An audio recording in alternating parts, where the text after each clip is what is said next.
Magandang buhay mga kabutingting, meron tayong gagawin dito na isang Vivo Y11. Ang problema nito, basag yung LCD dahil nabagsak. Ayan, bali may guhit siya rito. Ayaw na siyang matats. Yung ibang panig na tatats naman, kaya lang, ang gusto nung may-ari, palitan na ng LCD. Ang may-ari po pala nitong cellphone na to ay isang vlogger, si Dave Nirvana TV. Ayan, shoutout sa'yo, idol.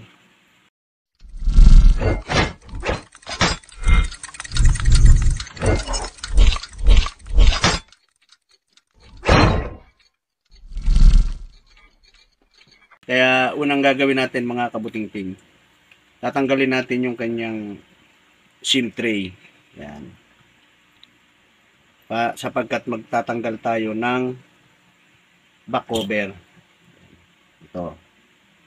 Ngayon, ang gagawin nyo kapag ganyang magbabaklas kayo ng back cover, itutulak nyo lang to. Yan.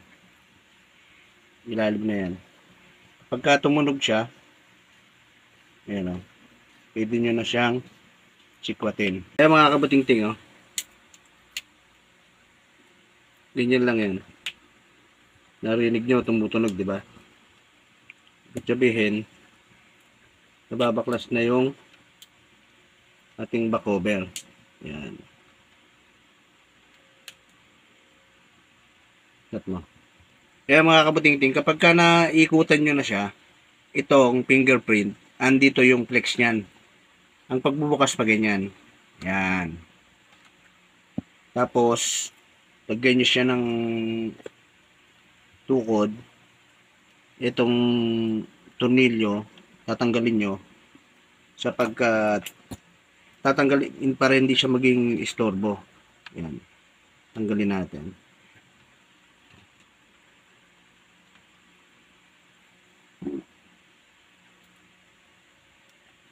Yan. Basta itabi nyo lang yung mga gamit na tinanggal nyo. Yan, tabi muna natin. Ngayon, ang gagawin nyo mga kabutingting, tatanggalin natin tong battery. Pero tatanggalin muna natin tong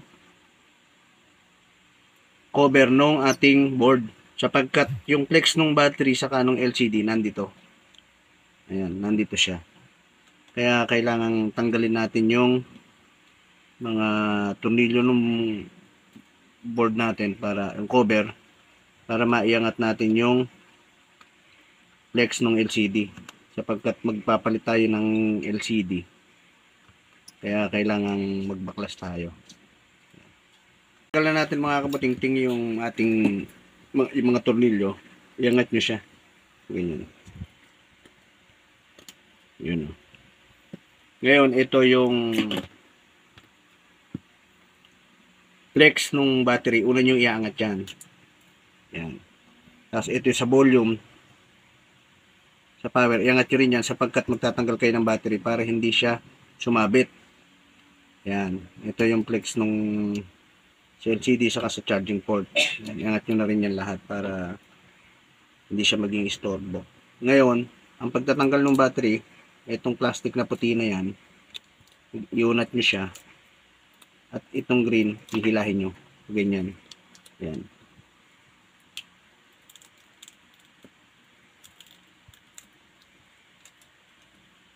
Kaya mga kabutingting, hilahin natin. Ayan o, narinig yung tumutunog. Yan. Ganyan ang pagtanggal dyan. Babalik nyo lang ng konti. Ngayon, kapag natanggal nyo na siya, tanggalin nyo muna itong plastic na to. Para, ayan, para pag inangat nyo yung LCD, ito yung sa LCD, hindi siya maging istorbo. Ngayon, ang gagawin nyo, iinitan natin to. Kaya mga kabutingting, gamitan natin ng hot air. Kung wala kayong hot air, at gusto nyo magpalit ng LCD, blower sa buhok mga kabutingting. Itong gitna, iwasan nyo lang dahil meron siyang camera lens. Ayan, initan nyo lang siya para matanggal ng yung adhesive Ayan. Tapos dito sa may speaker, screen niya, ingatan nyo rin yan na matanggal sapagkat pag nawala yon, magiging mau-open to, papasukin ng alikabok. Pagka nainitan nyo na siya ng paikot, pwede na nating baklasin yung LCD. Tingting, gagamitan natin siya ng curve. Isuot nyo lang na ganyan, kahit saan dyan, paikot. Ayan o. Para maiangat natin yung ating LCD. Pagdating dito, ayan, ipasok nyo ganyan para maiwan yung speaker cover nya. Ayan o.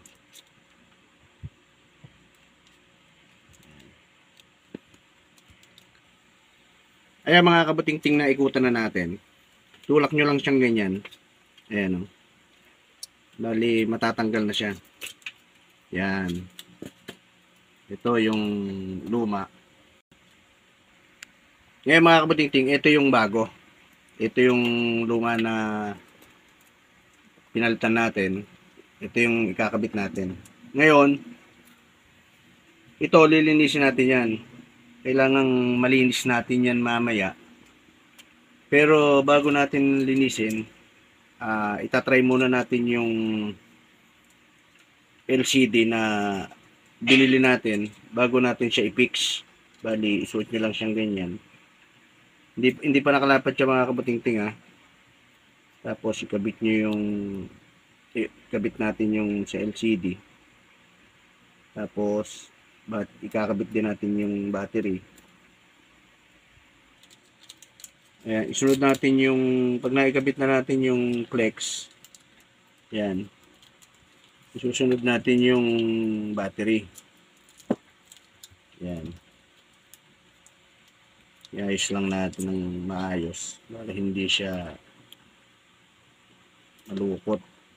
Yan. Tapos itatry natin yung battery para makita natin kung yung LCD na binili natin good ba. Yan.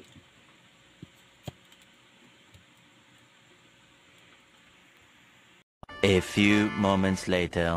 Kaya mga kabutingting, naikabit na natin yung mga flex ng LCD, battery, charging port, saka yung power. Ngayon, i-on natin siya.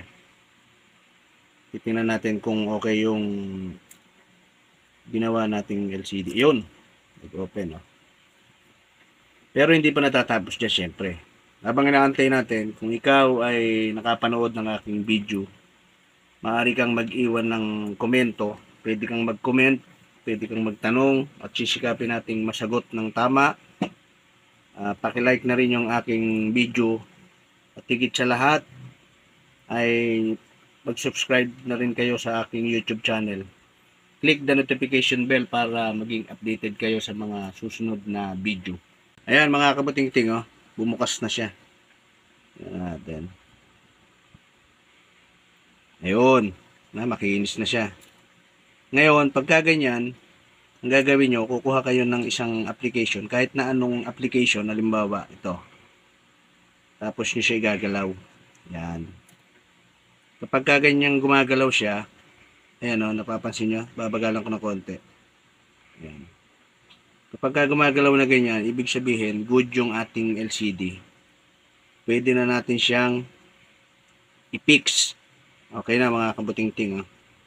Kahit halimbawang i-try yung mag-dial, diba? O anong ibang application buksan nyo, okay siya. Kaya pagka ganyan, na-check nyo na yung mga gumagana siya, pwede nyo na siyang i-fix. Yan. Okay. Kaya i-fix natin mga kabutingting. Off muna natin. 12 seconds later. Kaya tanggalin muna natin mga kabutingting yung LCD sapagkat lilinisin natin siya yung ating frame sapagkat merong naiwan nung lumang LCD. Yan.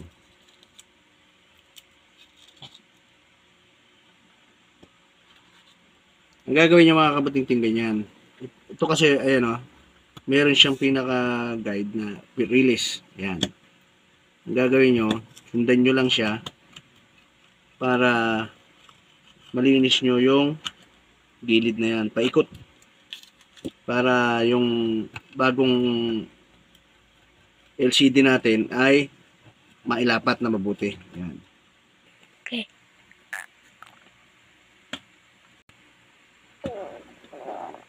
Ayan mga kabuting-ting na double check lang natin, nalinis na natin. Pwede na nating lagyan siya ng adhesive. Ayan. Ang paglalagay, hanggang dito lang mga kabuting-ting pag ganyan. Sapagkat dito yung speaker cover natin, hindi pwedeng takpan. At hindi natin maririnig yung ating kausap. Ayan. Hindi, ganyan lang ang diskarte dyan. Paikot. Paikot mga kabuting-ting.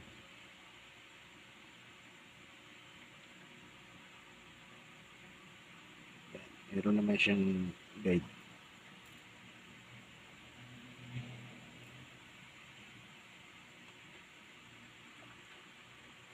Subaybayan nyo lang yung aking ginagawa para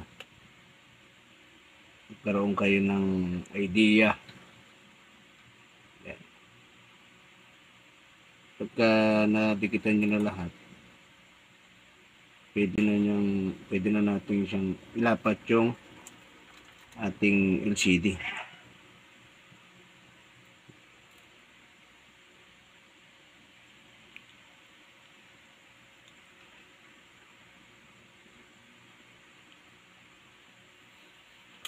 Ayan, nadikitan na natin mga kabuting-ting. Ngayon, ilalapat na natin yung ating LCD. Pero bago natin siya ilapat, lalagyan natin siya ng thermal tape dito para hindi siya gumalaw.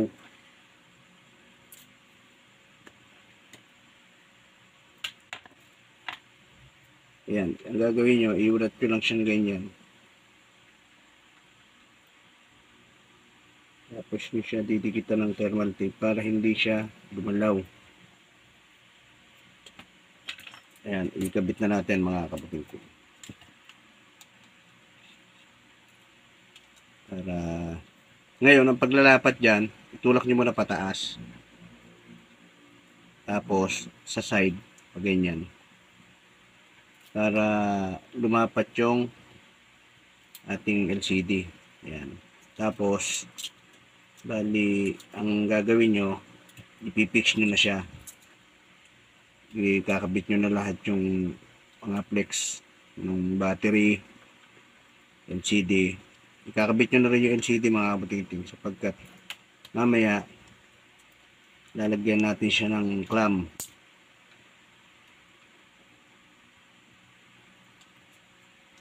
I-ayos lang natin. Tapos yung battery. Yan.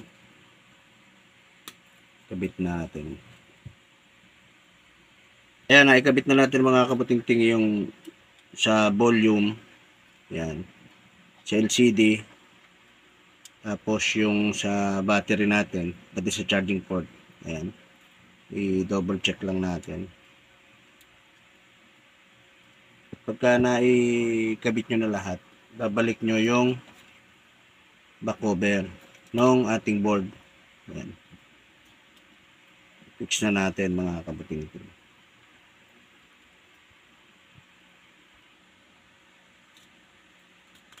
Yan, ikabit natin yung mga tornilyo para malagyan na natin ng clamp yung ating ginagawa para dumikit ng maayos yung ating LCD. Kaya nilalagyan ng clamp mga kabuting-ting.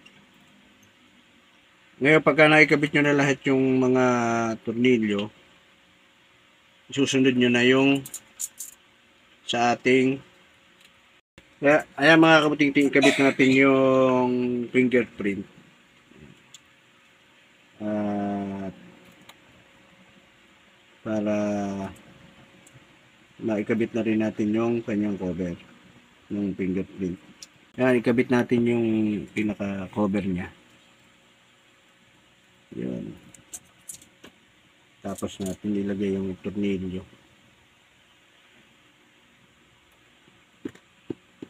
para ma-fix na natin yung cover.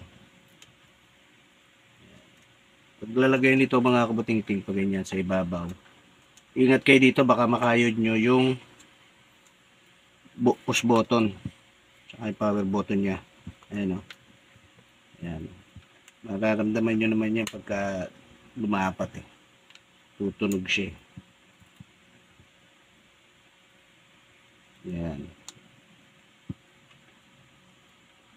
Okay na.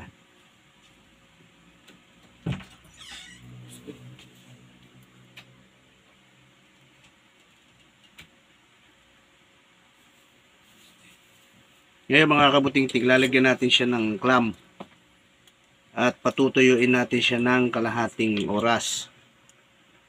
Ayan, lagyan muna natin ng clamp at hintayin natin mga kabuting-ting kalahating oras para okay na okay yung ating LCD. Lapat na lapat siya. Yung paghihigpit nito mga kabuting-ting ay katamtaman lang. Huwag masyadong maigpit at baka naman mabasag yung ating LCD. Mag-crack siya. Tamtaman lang. Yan. Kalahating oras mga kabuting-ting. Hintayin natin. Ay mga kabuting-ting, kalahating oras na yung lumipas. Tanggalin natin. I-on natin kung para makita nyo na good yung ating ginawa. Yan. I-on natin siya mga kabuting-ting. Yan. Hintayin lang natin saglit. Tapos ang gagawin nyo kapag na okay na siya, di ba? Itong gilid na to, ang panlilinis nyo, makikita ko, ganito. Kamay lang yan. Ayan, ganyan. Paikot. Para kapag nilagyan ng tempered glass, hindi siya nakaabukol. Ayan. Ayan, oh. Ayan mga kabuting-ting, habang inaantay natin, naglo-loading siya kasi napalitan na LCD, di ba? Medyo matagal-tagal yan, ilang seconds. Ayan, ganyan lang gagawin nyo para malinis siya. Tapos, itong nasa screen na yan, alcohol. Ayan. Ayan mga kabuting-ting. Ayan, oh. Okay na. Malinis na yung LCD. Magagamit na nung may-ari. Ayan. Okay. Okay na mga kabuting-ting.